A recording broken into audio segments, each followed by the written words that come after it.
Hello पिला मने मधु आप्र भूगोल क्लास को तुमको स्वागत।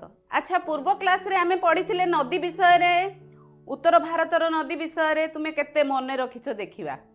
तो कहले देखी भारतर बृहत्तम नदीर नाम कौन? बृहत्तम नदी, हाँ बृहत्तम नदी है गंगा। हाँ तापरे कहले आमे द्वीप विषय रे पढ़ी नदी मध्यस्थ द्वीप। अच्छा माजुली द्वीप केउ नदी रे अवस्थित? माजुली द्वीप केउ नदी रे अवस्थित? हाँ ठीक मन रखिच, ब्रह्मपुत्र नदी रे। हेले तुमे पढ़ुच नहीं? हेले आज आमे पढ़िबा उपद्वीपीय नदी बा दक्षिण भारतर नदी विषय रे आलोचना करिबा। उपद्वीपीय नदी समूह, उपद्वीप कौन? द्वीप माने तुमे जानिच? द्वीप माने कौन? जे गोटे स्थल भाग ता चारिपटे कौन अछि? जल भाग अछि, ताकू आमे द्वीप कहिबा। उपद्वीप कौन? देख मानचित्र को देख,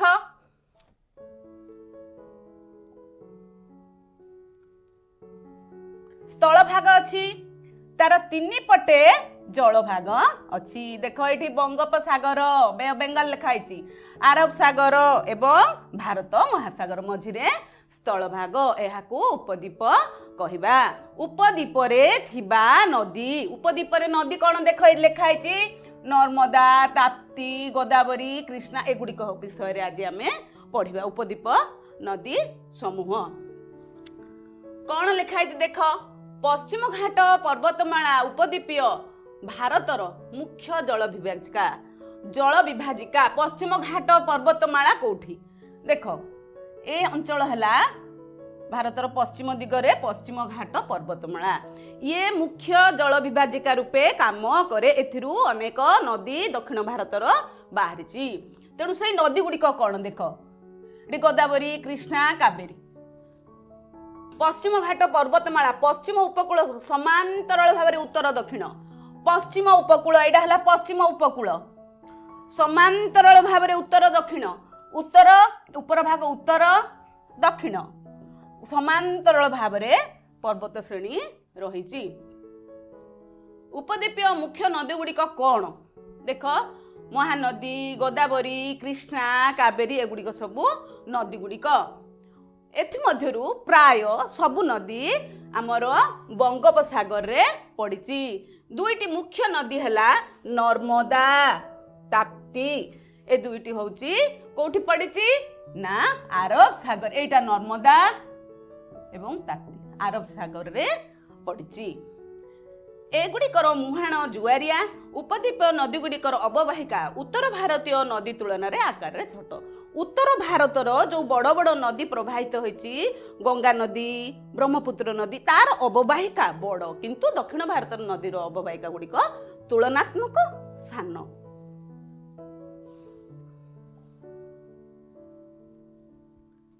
से नदी मानक मध्यरु आमे किछि नदी विषय रे आलोचना करिबा। सेथि मध्यरु गोटे नदी हला नर्मदा। नर्मदा नदी विषय रे पढ़िबा। नर्मदा नदी मध्य प्रदेशर अमरकंटक मालभूमि रु बाहरिछि। एहा एक ग्रस्त उपत्यका देई प्रभावित। एहार दैर्घ्य 1312 किलोमीटर। ग्रस्त उपत्यका कौन?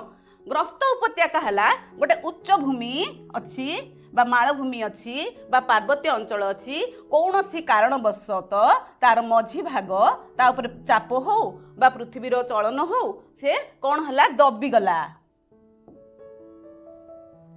तेणु सेठी कौन हला दीटा उच्च भूमि सृष्टि हला, ता मझिरे जलधारा प्रवाहित हला। देख दीटा उच्च भूमि मझिरे जलधारा हला।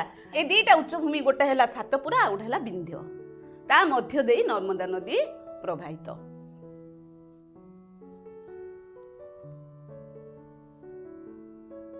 जलप्रपात, ए जो नर्मदा नदी प्रवाहित होइछि कौन जलप्रपात सृष्टि करछि? जलप्रपात कौन? उच्च भूमि रु जल निम्नकू तलकू पड़िबा एवं विराट जलप्रपात सृष्टि करिबा, गंड सृष्टि करिबा। नर्मदा नदी रे कौन जलप्रपात देखिबा? धुआंधार जलप्रपात जबलपुर निकटस्थ मार्बल शिला अंचल रे ନର୍ମଦା ଏକ ଗଭୀର ଖାତ ସୃଷ୍ଟି କରିଛି। ନର୍ମଦା ନଦୀ ଖୁବ୍ ଉଚ୍ଚରୁ ତଳକୁ ପ୍ରବାହିତ ହୋଇ ଧୂଆଁଧାର ଠାରେ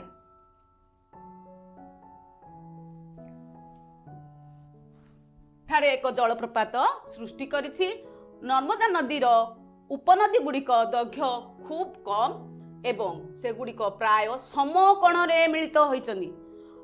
ଆମେ ଜଳପ୍ରପାତ ଦେଖିଲେ ଜଳପ୍ରପାତ କ'ଣ? ଧୂଆଁଧାର, ଏଇଟା ହେଲା ଧୂଆଁଧାର ଜଳପ୍ରପାତ। ଜବଲପୁର ନିକଟରେ ଯୋଉ ଧୂଆଁଧାର ଜଳପ୍ରପାତ ସୃଷ୍ଟି ହେଇଛି ଏବଂ ନଦୀ ଗୁଡ଼ିକ ର ଉପନଦୀ ସମକୋଣରେ, ସମକୋଣ କ'ଣ ଦେଖ, ନଦୀ ପ୍ରବାହିତ ହଉଛି, ଆଉ ଗୋଟେ ନଦୀ ଆସିଲା ତା ସହିତ ସମକୋଣରେ ମିଶିଲା, ସମକୋଣରେ ମିଳିତ ହୋଇଛି।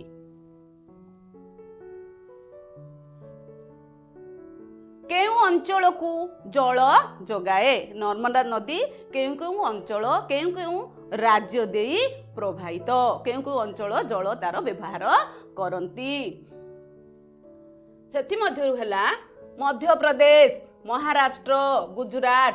ଏଇ ଅଞ୍ଚଳ ଦେଖ, ଏଇ ଅଞ୍ଚଳ ଗୁଜୁରାଟ, ମଧ୍ୟପ୍ରଦେଶ। ମଧ୍ୟପ୍ରଦେଶ ଏଟା ପୁରା ମାନଚିତ୍ର ନୁହଁ, ଏଥିରେ ଛତିଶଗଡ଼ ଅଛି ପିଲେ ହେଲା, ଆଉ ମହାରାଷ୍ଟ୍ର। ଏଇ ଅଞ୍ଚଳକୁ ନର୍ମଦା ନଦୀ ଜଳ ଯୋଗାଏ। ତାପରେ ଆଉ ଗୋଟେ ପଶ୍ଚିମାଭିମୁଖୀ ନଦୀ, ପଶ୍ଚିମ ଆଡକୁ ଗତି କରୁଛି, ଆଉ ଗୋଟେ ନଦୀ ହେଲା ତାପ୍ତି ନଦୀ। ନର୍ମଦା ନଦୀ ଠାରୁ ଟିକେ ସାନ। ତାପ୍ତି ନଦୀ ମଧ୍ୟପ୍ରଦେଶର ବେତୁଲ ଜିଲ୍ଲା ସ୍ଥିତ ସାତପୁରା ପର୍ବତରୁ ବାହାରିଛି। ଏହି ନଦୀ ମଧ୍ୟ ଗ୍ରସ୍ତ ଉପତ୍ୟକା ଦେଇ ପ୍ରବାହିତ। ନର୍ମଦା ସହ ଏହା ସମାନ୍ତରାଳ ଭାବରେ ଯାଇଛି ଏବଂ ଦୈର୍ଘ୍ୟ ନଦୀ ନର୍ମଦା ଠାରୁ ଯଥେଷ୍ଟ ଛୋଟ। ପଶ୍ଚିମାଭିମୁଖୀ ନଦୀ ଗୁଡ଼ିକ ମଧ୍ୟରେ ଆଉ କ'ଣ କ'ଣ ନଦୀ? ସାବରମତୀ, ମାହି, ପେରିୟାର ଇତ୍ୟାଦି ପ୍ରଧାନ। ତାପ୍ତି ନଦୀ ଆରବ ସାଗର ଠାରେ ପଡ଼ିଛି। ଆଚ୍ଛା ଦେଖ, ତାପ୍ତି ନଦୀ ହେଲା, ଆମେ ନର୍ମଦା ଦେଖିଲେ, ନର୍ମଦା ଅମରକଣ୍ଟକ ମାଳଭୂମି, ତାପ୍ତି ନଦୀ ସମାନ୍ତରାଳ ବୋଲି ସେ କହିଲା, ସମାନ ଦି ଜଣ ଯାଉଛନ୍ତି। ଦେଖ ଯେମିତି ଗଙ୍ଗା ଆଉ ଯମୁନା ଯାଉଛନ୍ତି, ଠିକ ସେମିତି ସମାନ୍ତରାଳ ଭାବରେ ଗଲେ ଏବଂ କୋଉଠି ପଡ଼ିଲେ ନା ଆରବ ସାଗରରେ। ଆକାରରେ କ'ଣ ନା ଆକାରରେ ୟାଠାରୁ ଟିକେ ସାନ। କିଏ ନା ତାପ୍ତି ଟିକେ ସାନ। ଆଉ ଛୋଟ ଛୋଟ ନଦୀ ଗୁଡ଼ିକ କ'ଣ, ଯିଏକି ପଶ୍ଚିମ ଆଡ଼କୁ ପ୍ରବାହିତ ହୋଇଛି, ସେଗୁଡ଼ିକ ସାବରମତୀ, ମାହି, ପେରିୟାର। ଏଗୁଡ଼ିକ ଛୋଟ ଛୋଟ ନଦୀ ଯୋଉଟାକି ପଶ୍ଚିମ ଆଡ଼କୁ ଗତି କରିଛି, ମାନେ ପଶ୍ଚିମ ଘାଟ ପର୍ବତମାଳାରୁ ବାହାରି ପଶ୍ଚିମ ଆଡ଼କୁ ପ୍ରବାହିତ ହୋଇଛି। କେଉଁ ଅଞ୍ଚଳକୁ ତାପ୍ତି କେଉଁ ଅଞ୍ଚଳକୁ ଜଳ ଯୋଗାଏ? କେଉଁ କେଉଁ ଅଞ୍ଚଳ ଦେଇ ସେ ପ୍ରବାହିତ, ଏହାର ଅର୍ଥ ହେଲା ସେ କେଉଁ କେଉଁ ଅଞ୍ଚଳ ଦେଇ ପ୍ରବାହିତ। ଦେଖିବା, ଦେଖ ସିଏ ମଧ୍ୟ କ'ଣ ମହାରାଷ୍ଟ୍ର, ମଧ୍ୟପ୍ରଦେଶ, ଗୁଜୁରାଟ ଇତ୍ୟାଦି ଅଞ୍ଚଳକୁ ଦେଇ। ଏଇଠି ମଧ୍ୟପ୍ରଦେଶ କଲେ ସମ୍ପୂର୍ଣ୍ଣ ନୁହଁ ପିଲେ, ଛତିଶଗଡ଼ ଅଛି, କେବଳ ମଧ୍ୟପ୍ରଦେଶରେ ହିଁ ସେ ଯାଇଛି। ଗୁଜୁରାଟ ଏବଂ ମହାରାଷ୍ଟ୍ର এই ଅଞ୍ଚଳକୁ ଜଳ ଯୋଗାଏ। এটা ମହାରାଷ୍ଟ୍ର ହେଲା, ଗୁଜୁରାଟ, ମଧ୍ୟପ୍ରଦେଶ ଏ ଅଞ୍ଚଳକୁ ଜଳ ଯୋଗାଏ। ତାପରେ ଆଉ ଗୋଟେ ନଦୀ ପଢିବା, ସେଟା ହେଲା ଗୋଦାବରୀ ନଦୀ। ଉତ୍ପତ୍ତି ବିଷୟରେ ଦେଖିବା। ଉପଦ୍ୱୀପୀୟ ନଦୀ ଗୁଡ଼ିକ ମଧ୍ୟରେ ଗୋଦାବରୀ ଦୀର୍ଘତମ। ଆମେ ଯେତେ ନଦୀ ପଢୁଛେ ସବୁ ନଦୀ ମଧ୍ୟରୁ ଏଇଟା ଟିକେ ବଡ଼, ଦୀର୍ଘ। ଏହା ଭାରତର ଦ୍ୱିତୀୟ ବୃହତ୍ତମ ନଦୀ। ପ୍ରଥମ ବୃହତ୍ତମ ନଦୀ ଗଙ୍ଗା, ଦ୍ୱିତୀୟ ହେଲା ଗୋଦାବରୀ। ଏହି ନଦୀ ମହାରାଷ୍ଟ୍ର ନାସିକ ଜିଲ୍ଲା ସ୍ଥିତ ପଶ୍ଚିମ ଘାଟ ପର୍ବତମାଳାର ପୂର୍ବ ତଟରୁ ଢାଲୁରୁ ବାହାରିଛି। ଗୋଦାବରୀର ଦୈର୍ଘ୍ୟ ହେଉଛି 1450 କିମି। ଏହା ନଦୀ ବଙ୍ଗୋପସାଗରରେ ପଡ଼ିଛି। ପୂର୍ବ ତଟରୁ ଦେଖ, ପୂର୍ବ ତଟ କ'ଣ? ଏଇଟା ହେଲା ଆମର ପଶ୍ଚିମ ଘାଟ ପର୍ବତମାଳା। ପୂର୍ବ ତଟ, ଏଇଟା ପୂର୍ବ ଦିଗ, ପୂର୍ବ ତଟରୁ ବାହାରିଛି। ବାହାରିକି ଦେଖ ଏଇଠି ଗୋଦାବରୀ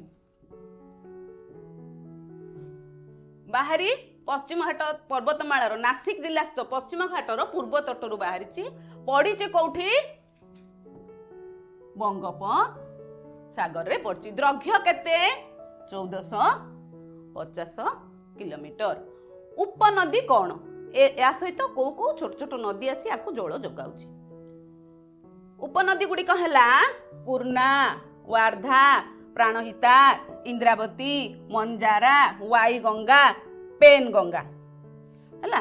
मंजारा, वाई गंगा, पेन गंगा, मंजारा एगुड़िक हूँ तार उपनदी गोदावरी को जल जोगाए।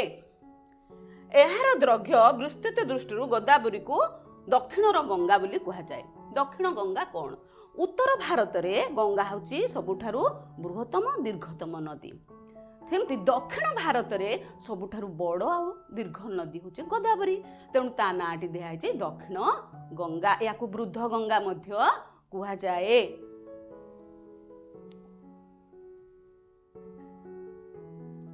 अच्छा, गोदावरी जो प्रवाहित होची से केउ केउ राज्य दे प्रवाहित को अंचल को जल जगौची देखिबा।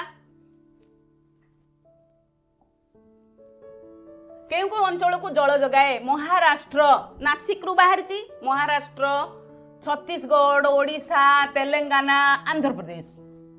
छत्तीस देख ये है गोदावरी, ए अंचल है महाराष्ट्र, आंध्र प्रदेश रे प्रवाहित। तापरे छत्तीसगढ़ देला, मध्य प्रदेश देइछि देख, मध्य प्रदेश हबनी प्ले, छत्तीसगढ़ हबो। एटा हमर छत्तीसगढ़। ओडिशा, ये है ओडिशा जोटी इंद्रावती आसी एटा ओडिशा है। एवं तेलंगाना मध्य हबो, एटा आंध्र प्रदेश, एटा तेलंगाना। ताहले कौन हबो? महाराष्ट्र, तेलंगाना आउ आंध्र प्रदेश, छत्तीसगढ़, ओडिशा एतिकी अंचल को जल जोगौछि।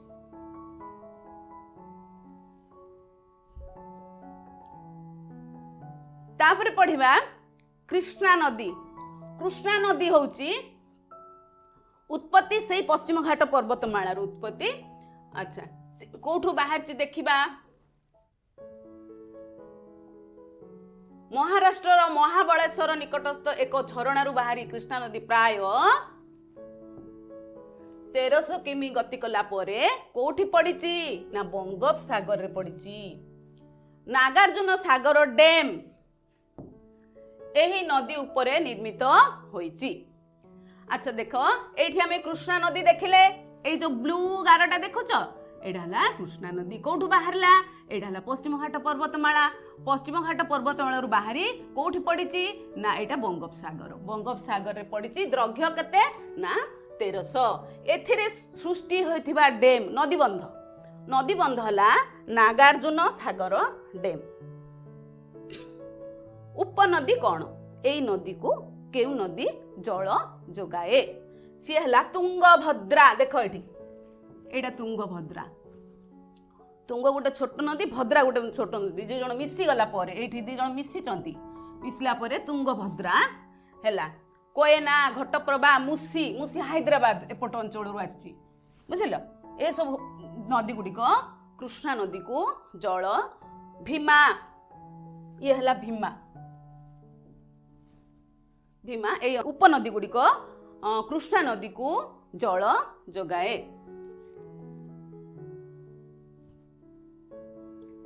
केउ को अंचल को जल जगाए अर्थात कृष्णा नदी केउ को अंचल दे प्रवाहित, केउ राज्य दे प्रवाहित से गुडी कहला। देख महाराष्ट्र, महाराष्ट्र, कर्नाटक एवं आंध्र प्रदेश। महाराष्ट्र, कर्नाटक और आंध्र प्रदेश। महाराष्ट्र, कर्नाटक, आंध्र प्रदेश को ए राज्य को जल जोगाए। तापरे पढ़िबा कावेरी नदी। कावेरी मध्य से पश्चिम घाट पर्वतमालार कोठो ना ब्रह्मगिरी पर्वतमालार बाहरी तमिलनाडुर को अंचल पाखरे कुडालूर ठारे बंगोपसागर रे पड़ची। एटा बे ऑफ बेंगल लिखा है। देख एहार द्रव्य हैला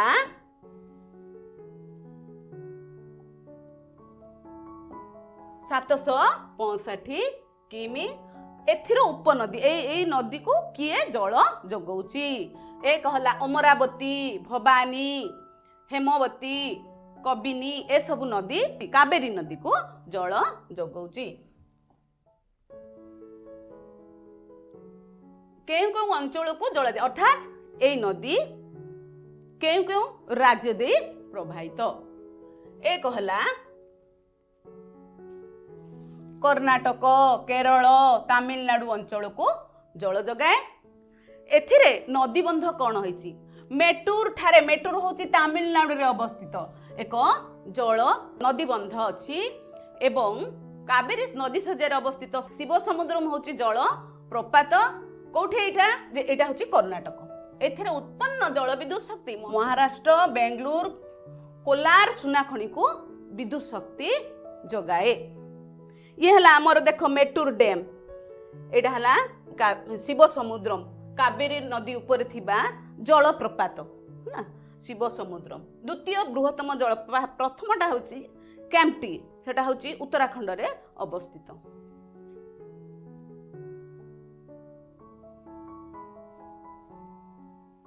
तापरे ह्रद पढ़िबा ह्रद कौन आमे द्वीप पढ़िथिले द्वीप कौन पढ़िथिले जे स्थल भागटे ता चारिपटे कौन अछि जल अछि ठीक उल्टेई दबा जल भागटे ता चारिपटे कौन रहिबो स्थल रहिबो सेटा हला ह्रद हला हेले ह्रद काहू कहबा देखिबा चारिपटे स्थल भाग मझिरे विराट जल भाग चारिपटे स्थल भाग मझिरे विराट जल भाग को ह्रद कहबा। अनेक ह्रद अछि सेथिरु केतेक स्थायी एवं केतेक अर्धसुक्ष्म अंतस्थलीय नदी अववाहिका थिबा ह्रद रे केवल वर्षा दिने पानी रही अस्थायी माने केवल वर्षा दिने पानी रहिबो आउ अन्य समय रे रहिबो नाही। सूक्ष्म ह्रद अंतस्थलीय कौन ना से जो ह्रदटी अछि काहा सहित बा नदीटी आसिला को अंचल रे बा को ह्रद रे बा कोनसी न प्रवड़ी के सेठी गोटे ह्रद सृष्टि करदेला बा सागर रे महासागर रे किछि पड़िलानी सी तेणु अंतस्थलीय ताको कुहागला। ह्रद गुड़िकर हिमबाह द्वारा प्रवाहित जल पवन कार्य द्वारा बा मनुष्यर कार्य द्वारा देख जल पवन हिमबाह यार द्वारा सृष्टि होची से कहूची। हिमबाहर कार्य कौन हिमबाह है अति उच्च पहाड़ रे तुषार पड़े तुषार गुड़िक बरफर पहाड़ तैयारी करे जेतेବେଳେ उत्ताप पाए बरफ गुड़िक तरले एवं से गतिशील हुए गतिशील हवा समय बाली पथर माटी धोई नहीं आसे एमती बारंबार गोटे अंचल धोई नेला परे से स्थानटी खाल्य हो जाए एवं वर्षा दिने सेठी जल रे ह्रद सृष्टि करे ए प्रकार को कहा जाए हिमबाह द्वारा सृष्टि ह्रद बुझिल। आ एपरी ह्रद आमर जम्मू एंड काश्मीर देखा मिलिबो डाल उल्लार एगुड़िक से ह्रद। मनुष्यकृत ह्रद कौन ना मनीष कौन कारणवशत गोटे अंचल खोली देछि बा खाल कर देछि वर्षा दिने सेठी पानी रही गला एटा हला मनुष्यकृत ह्रद। नदी बांक द्वारा मुख्य नदी ठू अलग है अश्वखुराकृति ह्रद कौन नदीर गतिपथ नदी जाउची जीवा समय रे नदी गतिपथ समय रे कौन सी कारणवशतः नदीर गतिपथ परिवर्तन हो गले कौन हला ए अंचल रे आउ जल गलानी ए अंचल टी खाली रहिला वर्षा दिने सेठी पानी रही गला आउ देखिया को अश्व हला घोड़ा घोड़ार खुरा परिका तेणु से अंचल रे मधुर जल रहिबो सेठी सृष्टि ह्रद सृष्टि करिवो या कुआ जे अश्व खुराकृति ह्रद आमर महानदी रे एमती अश्व खुराकृति ह्रद सृष्टि हेछि जोटा कि कटक रे अछि अंशुपा ह्रद। बालुका बंध द्वारा उपह्रद बालुका बंध द्वारा उपह्रद ह्रद मु कहली चारिपटे कौन रहिबो स्थल भाग मझिरे जल उपह्रद हला तीन पटे ले कौन उपह्रद देख बालुका बंध द्वारा समुद्र ठारू अलगा होई उपह्रद सृष्टि हुए सेगुड़ी होची चिलिका पुलिकाट कोलेरू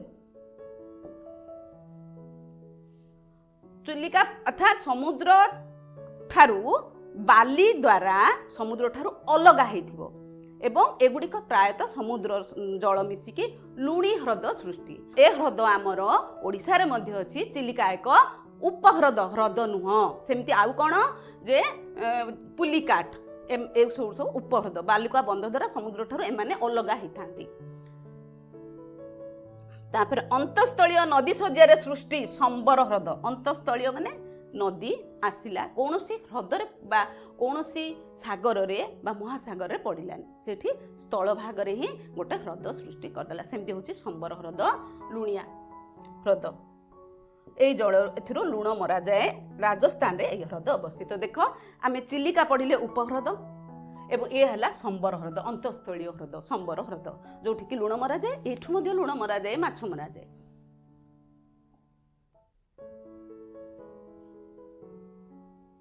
ହିମାଳୟ ପାର୍ବତ୍ୟ ଅଞ୍ଚଳରେ ହ୍ରଦ।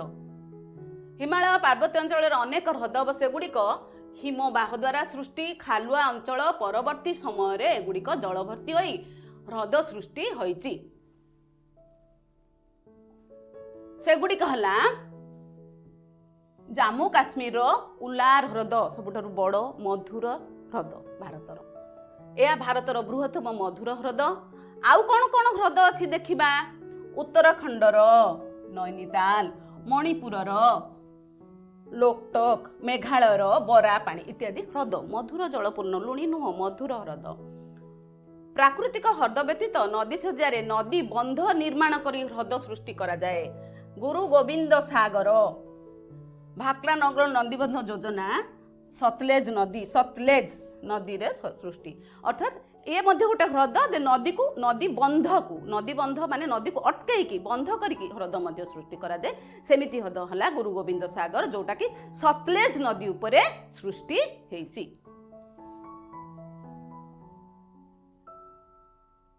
ଆଚ୍ଛା, ଆମେ ହ୍ରଦ ବିଷୟରେ ପଢିଲେ ଆମର କ'ଣ ଉପକାର କରେ ସିଏ? ଯୋଉ ହ୍ରଦ ବିଷୟରେ ପଢିଲେ ସିଏ ଆମର କ'ଣ କାମରେ ଆସେ, କ'ଣ ଉପକାର କରେ? ଏକ ହେଲା ହ୍ରଦ ଗୁଡ଼ିକ ଜଳ ପ୍ରବାହ ନିୟନ୍ତ୍ରଣରେ ସାହାଯ୍ୟ କରେ। ବର୍ଷା ଦିନେ ନଦୀରେ ଅଧିକ ଜଳ ହେଲେ ଜଳ ଆସି ହ୍ରଦରେ ରହେ। ତେଣୁ ଜଳ ଯୋଉ ବେଶୀ ପ୍ରବାହିତ ହୋଇ ବନ୍ୟା ସୃଷ୍ଟି କରିବ ସେ ସବୁ ହୁଏନି। ଅଧିକ ବୃଷ୍ଟିପାତ ସମୟରେ ଏହା ବୃଷ୍ଟି ଜଳ ସଂଗ୍ରହ କରେ। ବର୍ଷା ଦିନେ ଜଳଟା ସଂଗ୍ରହ ହେଲେ ଅନ୍ୟ ଦିନରେ ତାହା ସେଇ ହ୍ରଦରୁ ଆମେ କେନାଲ ସାହାଯ୍ୟରେ ପାଣି ନେଇପାରିବା। ଜଳ ସଂଗ୍ରହ କରି ରଖେ, ବନ୍ୟା କରେ ନାହିଁ। ଜଳସେଚନ ବିଦ୍ୟୁତ, ମୁଁ କହିଲି ସେ ବନ୍ଧରୁ ହ୍ରଦରୁ ଆମେ ଜଳସେଚନ ମାଧ୍ୟମରେ ନେଇପାରିବା ଜଳ କୃଷି ପାଇଁ ଏବଂ ବିଦ୍ୟୁତ ଶକ୍ତି ମଧ୍ୟ ଉତ୍ପାଦନ କରିବା। ଜଳବାୟୁକୁ ସମଭାବନ କରେ। ଜଳବାୟୁକୁ ଅର୍ଥାତ୍ ଜଳପୂର୍ଣ୍ଣ ଅଞ୍ଚଳ ଅଛି, ତାର ସେ ଉପର ବାୟୁ ମଧ୍ୟ ଥଣ୍ଡା ରହିବ। ସେ ଥଣ୍ଡା ବାୟୁ ସ୍ଥଳ ଭାଗ ଆଡ଼କୁ ପ୍ରବାହିତ ହେଲେ ସେଠୁ ଜଳବାୟୁ ମଧ୍ୟ ଥଣ୍ଡା ରହିବ। ଜଳୀୟ ପରିସଂସ୍ଥା ସୃଷ୍ଟି କରେ। ପରିସଂସ୍ଥା ଅର୍ଥାତ୍ ସେଇ ଯୋଉ ଜଳଭାଗଟି ରହିଲା ସେଥିରେ ମାଛ, କଙ୍କଡା, ବେଙ୍ଗ ଇତ୍ୟାଦି ସବୁ ଜଳଚର ଜୀବ ମାନେ ସବୁ ରହିଲେ। ତାପରେ ହେଲା ପ୍ରାକୃତିକ ସୌନ୍ଦର୍ଯ୍ୟ ବୃଦ୍ଧି। ଆଉ ଯେମିତି ଆମେ ବୁଲିବାକୁ ଚିଲିକା ଯାଉ, ଆଉ ସେଠାରେ ପକ୍ଷୀମାନେ ଆସୁଛନ୍ତି ତାକୁ ଦେଖିବାକୁ ଯାଉ, ତେଣୁ ଏ ପ୍ରାକୃତିକ ସୌନ୍ଦର୍ଯ୍ୟ ବୃଦ୍ଧିରେ ମଧ୍ୟ ଚିତ୍ତ ବିନୋଦନରେ ସାହାଯ୍ୟ କରେ। ହେଲେ ହ୍ରଦ ଆମର କ'ଣ କ'ଣ କାମରେ ଆସେ?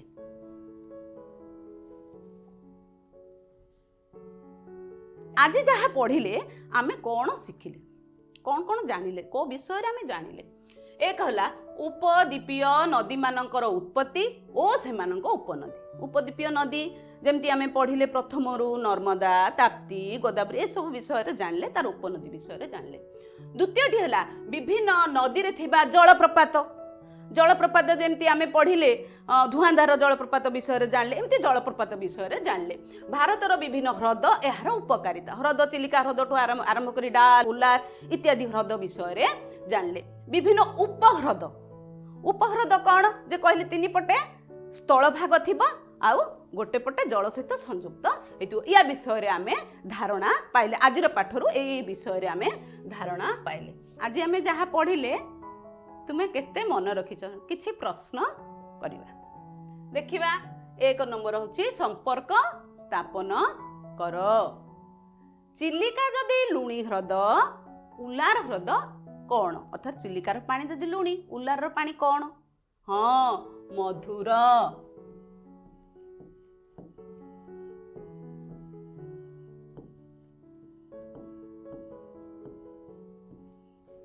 ନୈନିତାଲ ଯଦି ଉତ୍ତରାଖଣ୍ଡରେ ଅଛି ତାହେଲେ ବରାପାଣି, ହଁ ବରାପାଣି ମେଘାଳୟ।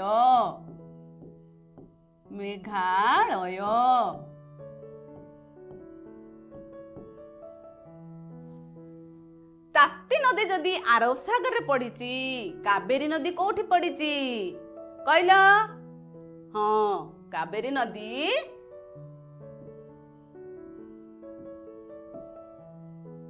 ବଙ୍ଗୋପ ସାଗର।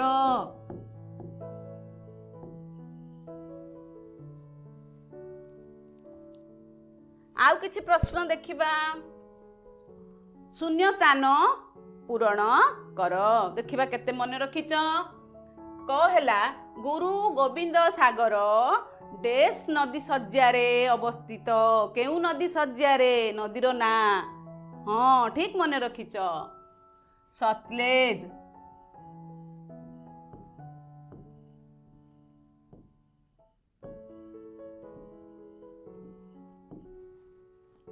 ଧୂଆଁଧାର ଜଳପ୍ରପାତ ଡେସ୍ ନଦୀ ଶଯ୍ୟାରେ ସୃଷ୍ଟି ହୋଇଛି। ଏଇ ଜଳପ୍ରପାତଟି କେଉଁ ନଦୀ ଶଯ୍ୟାରେ ଅଛି କହିଲ?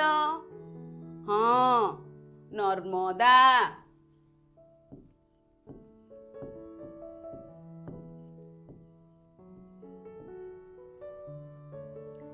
ଗଟା ହେଲା ଡେସ୍କୁ ଦକ୍ଷିଣର ଗଙ୍ଗା କୁହାଯାଏ। ଉତ୍ତରରେ ଗଙ୍ଗା ନଦୀ ଉତ୍ତର ଭାରତର, ସେମିତି ଦକ୍ଷିଣ ଭାରତର ଗଙ୍ଗା ନଦୀ କାହାକୁ କହିବା କହିଲ ପିଲେ? କଣ ମନେ ରଖିଛ? ହଁ, ଗୋଦାବରୀ।